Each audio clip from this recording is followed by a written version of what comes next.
여러분 저번 주 이신칭의까지 했죠. 이신칭의. 이, 말미암을 이, 뭐뭐로부터, 그죠? 신, 믿을 신, 믿음. 칭, 칭할 칭, 일컬을 칭, 칭하다 할 때. 의, 믿음으로 의롭다 하심을 칭함을 받는 거다. 그죠? 그게 우리가 가진 복음의 정수입니다. 여러분 이신칭의에 깊어지는 한 주간이 되었으면 좋겠다 제가 말씀하셨는데, 여러분 우리가 다 아는 것 같아도 믿음으로 산다, 여기에 깊어지는 것이 참 우리 신앙생활에 있어서 중요한 것 같습니다. 여러분 믿음으로 산다가 가장 크게 다가올 때는 나의 철저한 무능력, 그리고 인간으로서의 전적 부패한 모습, 아 나는 안 되는구나, 이것을 그 신앙의 어떤 그 인간적 실존을 발견할 때 우리가 이 이신칭의에 깊어지는 것 같습니다. 그럴 때 하나님을 더 의지하게 되고 오직 믿음으로 산다는 의미가 여러분 단지 머리가 아니라 우리 마음속에 새겨지는 것 같아요. 한 주간 더 여러분 이신칭의에 대해서 한번 또 깊어지시는 또 한 주간이 되셨으면 좋겠습니다. 이것이 은혜의 주이긴 한데 여러분 그런데 문제가 있습니다. 숙제를 내드릴게요. 숙제를. 자, 그러면 여러분 은혜로 구원을 받는다 하면 그 믿음으로 구원을 우리가 받잖아요. 그 믿음으로 구원 받으면 그다음 우리 행위는 이제 구원하고 관계없으니까 아무 때나 살아도 됩니까? 그렇게 안 됩니까? 여러분 왜 그렇게 하면 안 되나 질문을 저는 여러분한테 한번 드려보고 싶습니다. 왜 안 됩니까? 믿음으로 구원받는다 했으면 행위로 뭐 잘하거나 못하거나 관계없어야 되잖아요. 이렇게 여러분 누군가가 여러분에게 질문한다면 여러분 어떻게 답변하실 것 같습니까? 숙제. 한번 생각해 보시고, 이것을 여러분 기계적 구원론이라고 합니다. 예수 그리스도를 믿었으니까 이제 무조건 구원받으니까 나의 행위는 관계없으니까 내 마음대로 살아도 되는 뭐 이런 종류의 신학들, 기계적 구원론이라고 합니다. 여러분 기계적 구원론 여러분 아닙니다 하고 막 그렇게 하시는데, 여러분 많은 전문가들은 한국 교회의 지금 병폐, 행위가 따라주지 않는 문제를 바로 이 논리에서 찾고 있습니다. 사람들이 이 은혜에 대해서 오해하는 부분이 있다. 그래서 이 기계적 구원론에 대해서 여러 가지 의견들도 나오고 있습니다. 뭐 나중에 의로 칭함을 받게 된다느니 뭐 여러 가지 의견이 있습니다.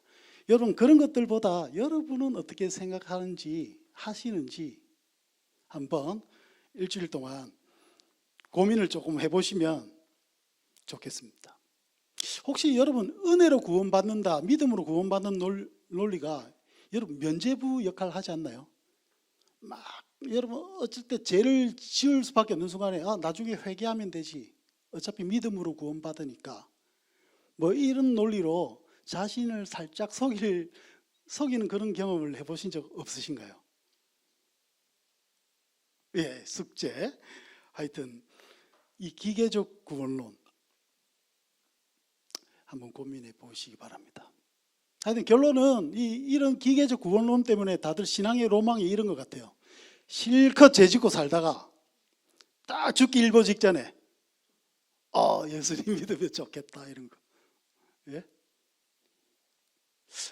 여러분 마음속에 어떻게 정말 생각하시는지 한번 고민해 보셨으면 좋겠습니다. 일주일 동안 숙제. 하여튼 여러분 이 갈라디아서의 주제는 그래도 은혜의 복음입니다. 그래서 이 갈라디아서의 주제절과 같은 역할을 하는 것은 갈라디아서 2장 16절 말씀입니다. 우리 한번 이거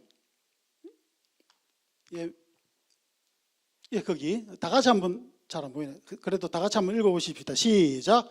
사람이 의롭게 되는 것은 율법의 행위로 말미암음이 아니요 오직 예수 그리스도를 믿음으로 말미암은 줄 알므로 우리도 그리스도 예수를 믿나니 이는 우리가 율법의 행위로서가 아니고 그리스도를 믿음으로써 의롭다함을 얻으려 함이라. 율법의 행위로서는 의롭다 함을 얻을 육체가 없느니라. 다시 한번 반복. 이것이 우리의 신앙의 근간이고 우리가 가진 복음의 본질입니다. 동의하십니까? 여러분, 예배 도장 많이 찍고 잘 출석하고 한 푼도 안 빼먹어서 우리가 구원을 받는 게 아닙니다. 여러분, 헌금 잘 내고 어떤 그런 것 해서 우리가 구원받는 것 아닙니다. 무슨 행위로 구원받는 거 아닙니다. 그리고 목사에게 잘하고 뭐 이런 식으로 하면 구원받는다 안 받는다? 구원과 관계없다. 교회를 내가 일을 많이 하고 많이 뭐 섬기고 막 화려하게 하고 장로가 되고 막 직분이 올라가고 이렇게 하면 내가 구원 받는다 안 받는다? 구원과 관계없다. 그죠?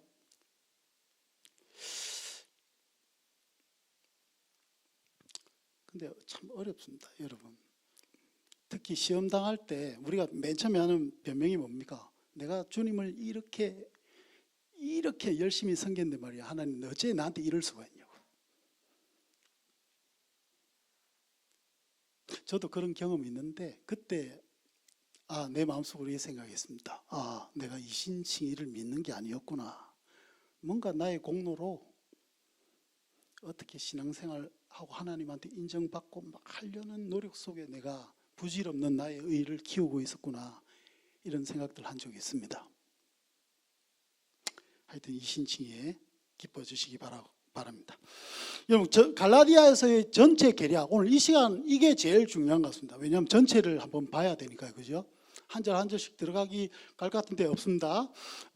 이 전체가 어떻게 되는가 하면 1장은 인사말이 있고 수신자 발신자에 대한 정보가 있죠.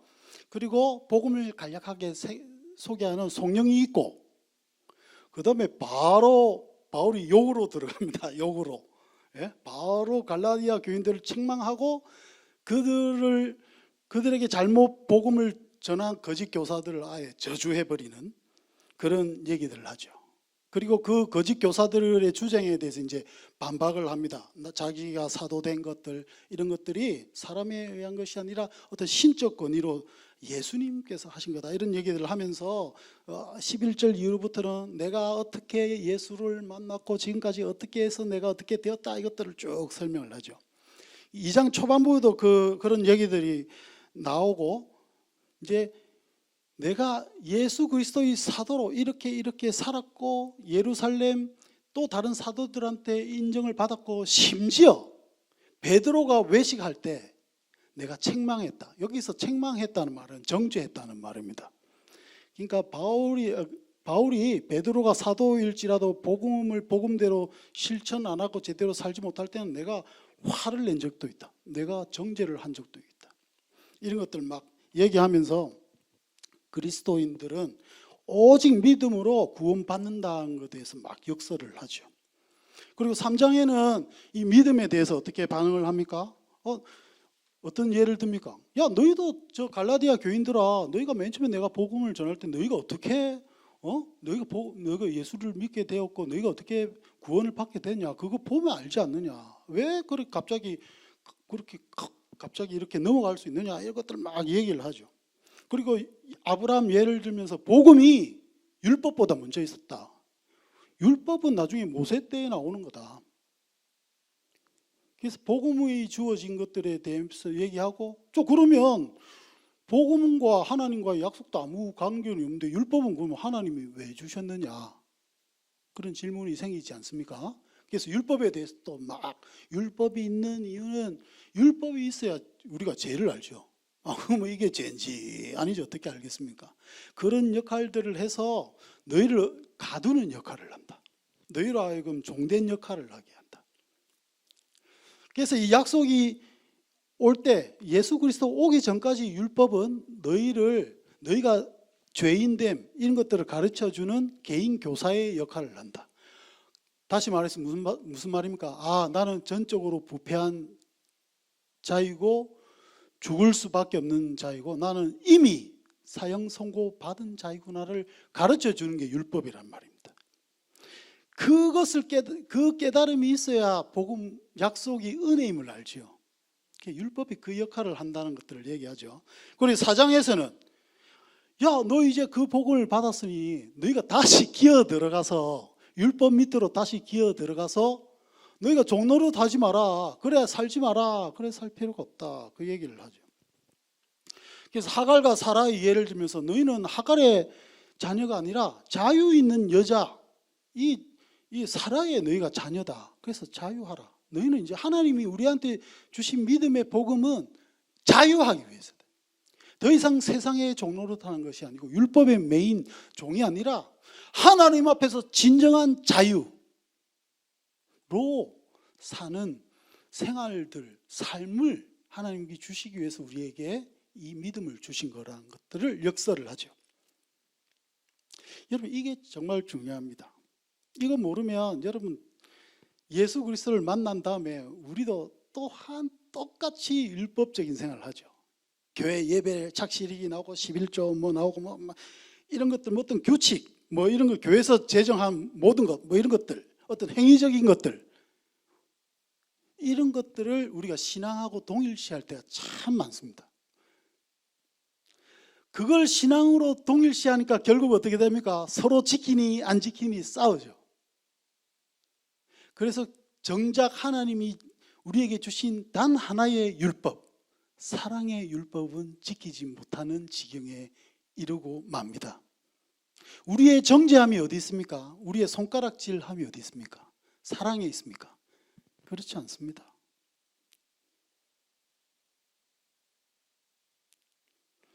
우리가 다시 한번 여러분 믿음의 복음을 확인한다는 것은 우리가 다시 한번 이런 율법에 가진 나의 태도가 율법주의가 아니라 하나님의 사랑 안에서 다시 재해석돼야 되는 것을 확인하기 위해서입니다.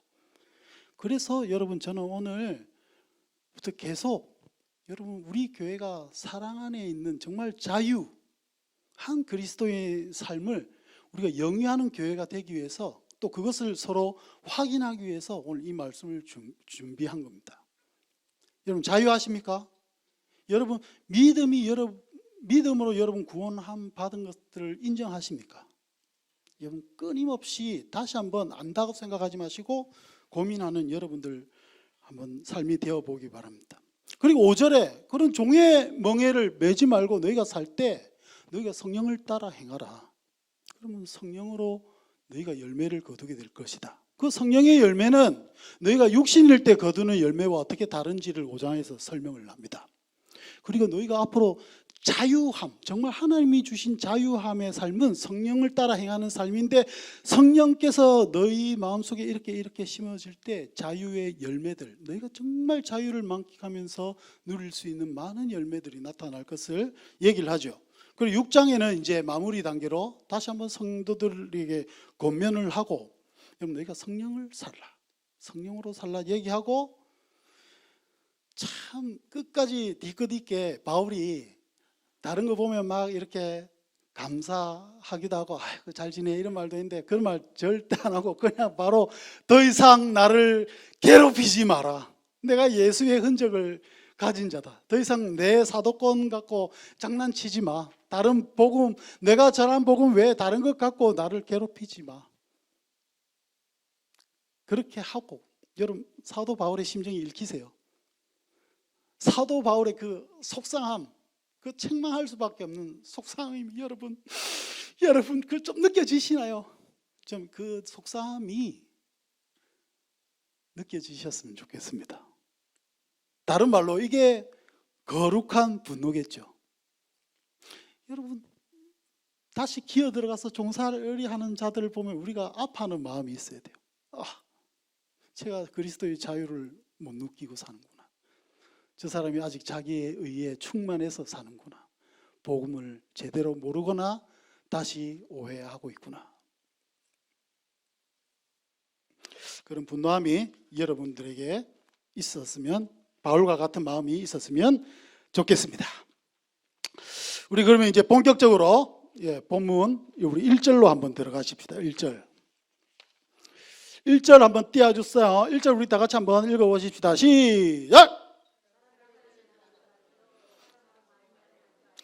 오직 예수 그리스도와 그를 죽은 자 가운데서 살리신 하나님 아버지로 말미암아 사도된 바울은, 이런 원문은 바울, 사도 이렇게 시작합니다. 그냥 바로 단도직입적으로 나는 바울이고 나는 누구다? 사도다. 막 사도가 아니야, 거짓 교사들이 이렇게 말할 때 진짜 아닌갑다, 아닐 수도 있겠다 뭐 이랬던 그 갈라디아 교인들에게 바로 자신을 소개합니다. 나는 사도다. 왜요? 왜 근데 거짓 교사들이 이 예루살렘으로부터 와서 이 바울의 사도권을 공격합니까? 자신들이 복음이라고 생각한 할례도 받아야 된다는 그 복음의 정당성을 위해서는 누구를 짓밟아야 돼요? 바울을 짓밟아야 되잖아요. 바울이 공식 인정이 아니다 이거 주장하고, 그 생각이 갈라디아 교회에 있었습니다. 그래서 지금 바울은 변론을 하는 거죠. 나는 사람에게서 난 것도 아니다. 사람들이 안디옥 교회 이런 데서 바울 너 저 성경 지식도 많고 정말 잘 배우고 회심도 했으니까 네가 사도해, 이렇게 해서 된 게 아니란 말입니다. 사람으로 말미암은 것도 아니요. 어디 베드로나 저 야고보 이런 저명한 사도가 와가지고 안수 빡 해주면서 바울아 너 이제 앞으로 사도해라 이렇게 한 게 아니란 말입니다. 오직, 성경에 나오는 오직은 두 가지로 해석하면 됩니다. only, 오직이죠. 그 다음 하나는 but. 이 앞에 이중부정이 나오고 but, 내가 이런 것들로 사도된 게 아니고 뭘로 사도됐다? 다 같이 시작. 예수 그리스도와 그를 죽은 자 가운데서 살리신 하나님 아버지로 말미암아 사도된 바울은, 여러분 예수 그리스도와 그를 죽은 자 가운데서 살리신 하나님 아버지, 이게 뭘 말합니까? 복음의 주체자를 말하잖아요. 그죠? 복음을 주신 분 아닙니까? 복음이 주신 분에 대해서 자기가 사도가 된 바울이라 이 말을 지금 하고 있는 거죠. 여러분 1절을 생각할 때 거짓 교사들이 이 잘못된 복음이고 이 사도 바울에 대해서 이렇게 짓밟을 때 저는 우리한테 한번 적용해 보니까 이런 생각이 들더라고요. 여러분 마가교회 이단입니까 아닙니까? 잘 모르겠는데요. 그럴 수 있을 것 같습니다. 근데 그런 소문이 동거는 사실인 것 같습니다. 저도 많이 들었고 지금도 말은 안 하지만 뭔가 이상한 눈초리로 바라보시는 분도 있고, 적어도 이단은 아니지만 조금은 위험할 것 같은 교회로 생각되는 사람도 제법 있는 것 같습니다. 나중에 예배 한번 참석해 보시고 뭐 예전에 같으면 저 전도사님 한번 만나 보시고 이러면 이제 오해가 풀릴지는 몰라도 여러분 은연중에 저희가 교파도 없잖아요. 아무것도 없어서 그런 것들 막 생각하는 사람 많습니다. 그런데 여기서 하나 질문. 여러분 이단의 정의가 뭡니까? 이거 단어의 뜻을 얘기해 주셔서 감사합니다. 여러분 근데 이단으로 정죄함을 받는 기준은 뭡니까? 여러분 아십니까 혹시? 여러분 이단 아니다 어떻게 구별하십니까? 목사님이 여기는 이단이라면 이단입니까? 여러분 기준이 뭡니까? 예수 그리스도 나왔습니다. 또 약간 교리적으로 한번 생각해 보십시다. 우리가 그래도 많은 교리적 이런 것들을 배워 오셨을 거니까 여러분 이단의 기준이 뭡니까? 시간 다 갚은데 오늘 이것만 푸득하고 맞춰야 되겠네. 여러분 이단의 기준이 뭡니까? 여러분, 우리 마가교회가 이단입니까 아닙니까에 대해서 여러분 어떻게 답변하시겠습니까? 왜 아닙니까? 예수가 있습니까? 다른 데도 예수 있는다 소리 많이 하잖아요. 그럼 예수만 있으면 이단이 아닙니까? 오늘 숙제 많이 나온다, 숙제. 여러분, 사랑이 많아서 나왔습니다. 결론부터 말하면, 여러분 개신교 있죠? 개신교, 장로교, 뭐 감리교, 성결, 여기 성결교고 여러 것도 있고 또 뭐 동방정교도 있고 여러 가지가 많죠. 그런데 공통된 부분이 있습니다. 다 각기 노는 것 같아도 딱 어느 일정 부분 합쳐지는 부분이 있습니다. 그 부분이 여러분 다른 거 몰라도 이단을 구별할 때 맨 처음에 여러분 적용되는 기준입니다. 이 기준들은 사실 451년 칼케톤 종교회의 공의회라고 하는데요. 그까지 451년 동안 4번의 종교회의가 있습니다. 여기서 정해진 교리, 신앙의 근간이라고 정해진 것들이 있는데 그것이 이단의 가장 큰, 일단 가장 기본적인 판단 기준입니다. 그리고 개신교는 451년에 있는 칼케돈 종교회의까지만 인정해서 그 안에 있었던 교리들만 인정을 합니다. 그 뒤로도 계속 많은 종교회의가 있었지만 그것들은 개신교에서는 인정하지 않습니다. 그러면 이 시기 동안 정해진 게 뭔가? 그걸 알아야 되겠죠?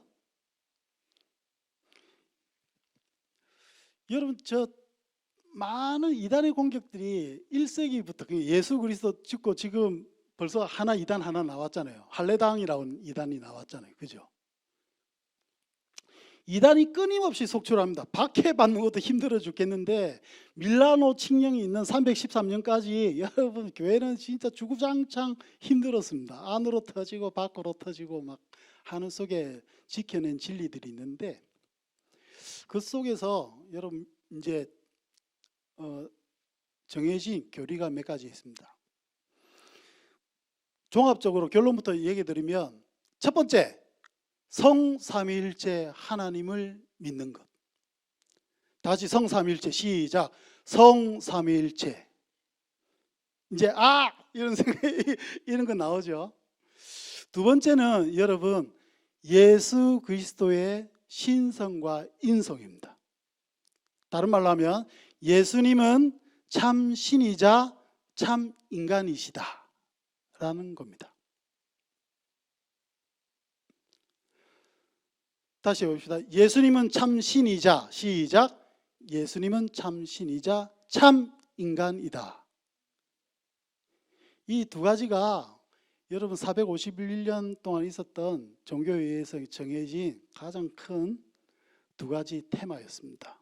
그리고 이때 최초로 이단으로 정제되고 이런 것이 나옵니다. 그리고 개신교 입장에서는 하나 더 추가가 나중에 됩니다. 우리가 공통적으로 가지고 있는 기준 하나는 말씀의 무오성입니다. 들어보셨나요? 말씀의 무오성. 즉 성경은 오류가 있다 없다? 없다.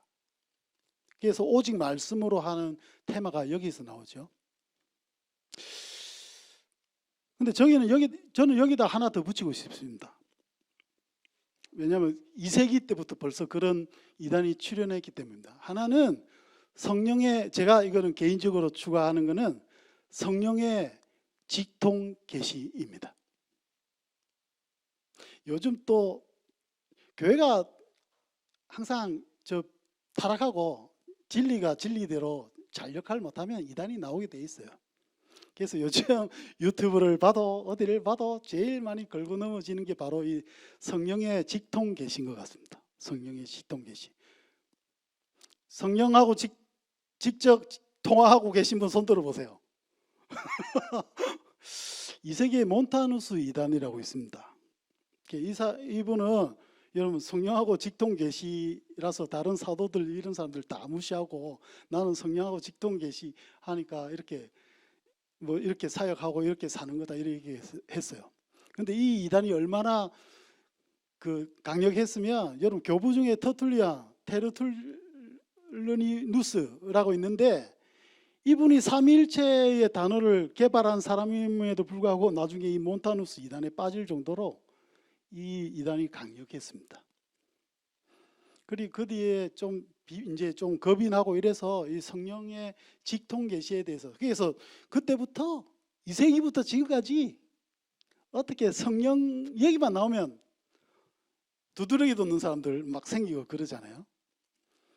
있을 정도로 이 병폐가 컸습니다. 그래서 저는 여러분 성령의 직통 계시를 얘기하는 사람이 있다면 이단이라고 저는 개인적으로 말을 하고 싶습니다. 여러분 교회에서 가장 교만한 사람이 누구예요? 마가교회에도 옛날에 있었다는 소문이 들리는데 여러분 교회 와서 제일 힘들게하는 사람은 뭐 내가 성령하고 직통으로 내가 하나님의 음성을 들었다는 사람이 제일 힘들어요. 막 목사도 없어요. 막 목사도 없고 내가 하나님한테 직접 들었는데 네가 무슨 상관이냐 이래서 여러분 하나님의 음성을 듣고 내가 이걸 하는데 너 왜 못하게 하냐 교회 떠나고 막 그런 사람들 있습니다. 여러분 성령의 음성을 듣는다는 것처럼 참 교만한 사람은 없는 것 같습니다. 근데 어느 선교단체도 그렇고 심심하면 나는 하나님의 음성을 들었다 막 그런 소리 하고 다닙니다. 아주 가볍게. 근데 더 웃긴 거는 자기 하나님 음성을 들었는데 똑같은 하나님 음성을 들은 사람하고 의견이 안 맞아. 그럼 어떻게 해야 되죠 그거? 그래서 여러분 정확하게 우리 교회에서 이 표현은 정말 하나님의 음성을 들었다는 표현은 여러분 정말 조심스럽게 사용하셔야 됩니다. 대신 하나님께서 나의 마음을 감동시켜 주셨다라는 표현이 제일 정확하죠. 하나님의 주신 감동으로 내가 이렇게 기도를 합니다. 내가 무엇을 합니다. 그 감동이 뭐죠? 성경은 하나님의 감동으로 된 것으로 하나님의 숨결로 된 거죠.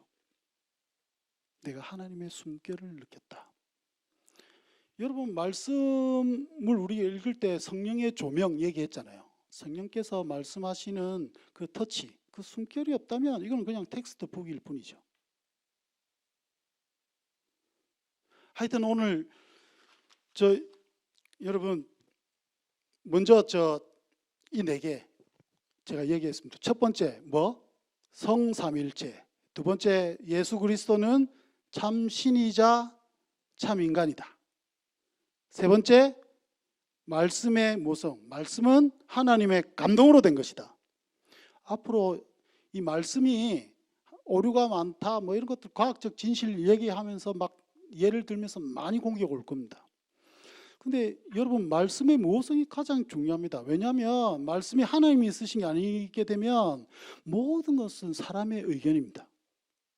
죄된 사람의 의견이 되는 순간 여러분 태초에 하나님이 천지를 창조하시니라 말도 단지 모세의 의견일 뿐이게 되는 겁니다. 하나님이 직접 쓰신 게 아니라면. 그리고 네 번째 성령의 직통 계시. 하나님께서 말씀을 주셨죠. 여러분 하나님의 말씀을 직접 듣기 위해서 소나무 붙잡고 이럴 필요가 있어요 없어요? 없죠. 왜냐하면 여러분 하나님의 말씀이 여기 있잖아요. 이것도 다 이해 못하는 지경이 우리의 실상인데 뭐 하나님한테 직통 계시를 듣고 이런 게 어디 있습니까? 여러분 말씀을 보실 때 하나님 음성을 들으시기 바랍니다. 하나님의 감동이 마음에 있어서 그 마음이 나의 삶을 어떻게 인도하는지 체험하시기 바랍니다. 그게 하나님 나라를 사는 겁니다. 아멘. 더 해야 되는데 하여튼 다음 주에 이거 하나씩 더 좀 자세히 이단에 대해서 어떻게 판단하는지 이 문제부터 우리가 짚고 넘어갔으면 좋겠습니다.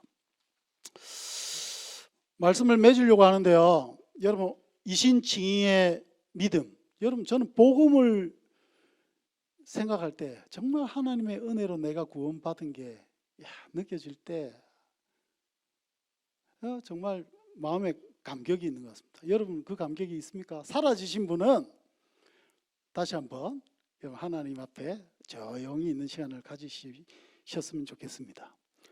그리고 내가 그리스도 예수의 그 은혜의 복음을 체험했을 때 또 만난 찬송이 하나 있어요. 중학교 1학년 때 알게 되었고, 그때부터 지금까지 주구장창 불렀는데, 부를 때마다 질리지도 않고 내 마음속에 감동이 있는 너무나 귀중한 찬송. 제 마음이 읽히십니까? 여러분, 저는 이 마음이 여러분하고 공유가 되어서 오늘 이 찬양을 주님 앞에 드렸으면 너무 좋겠습니다. 이 마음만 있으면 저는 아무것도 필요 없을 것 같습니다. 질리지도 않는 찬송. 우리 다 같이 나 같은 죄인 살리신 이 찬양 해봅시다. 우리가 받은 복음이 뭔지, 내가 받은 은혜가 뭔지.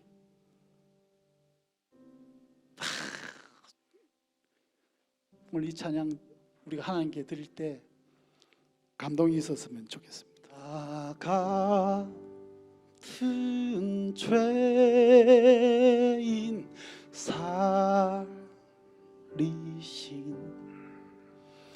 주은 해놀라와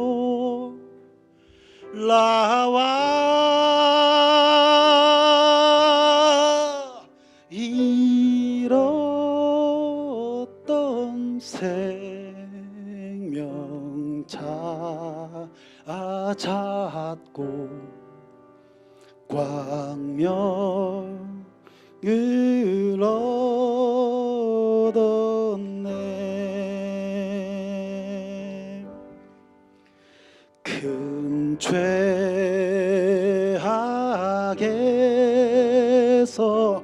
건지신 주은 해고마와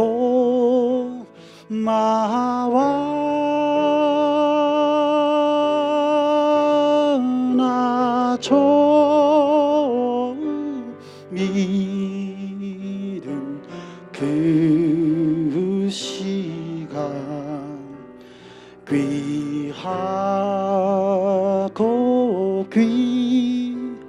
귀하다. 우리 다시 한번 나 같은 죄인 살리시. 나가신 주의 놀라와 준 해놀라와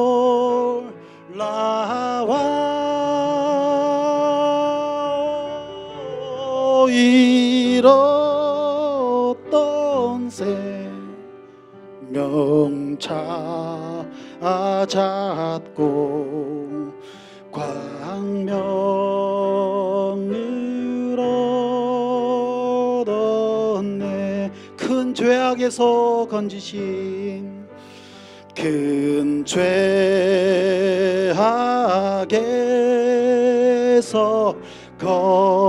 건지신 준 해고마와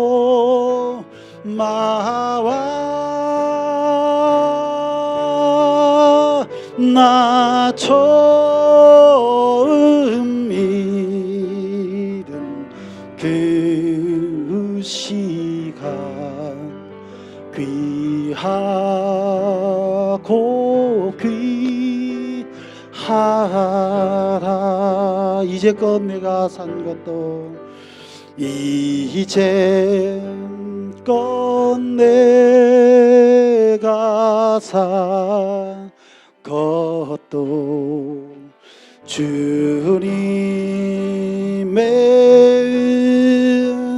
은혜라. 또 나를 장차 본향해 또 나를 장차 본향에 인도해 주 이 시간 아브라함 임 목사님 나오셔서 축도해 주심으로 예배를 폐하겠습니다. 이제는 우리 주 예수 그리스도의 은혜와 하나님 아버지의 극진하신 사랑하심과 성령님의 교통하심이 주님 재림하셔서 천사들은 부리는 영으로 저희들은 예수님의 헬퍼로 재판 가운데 이용하여 주시는 우리 각 심령 위에 항상 함께 있을지어다. 아멘.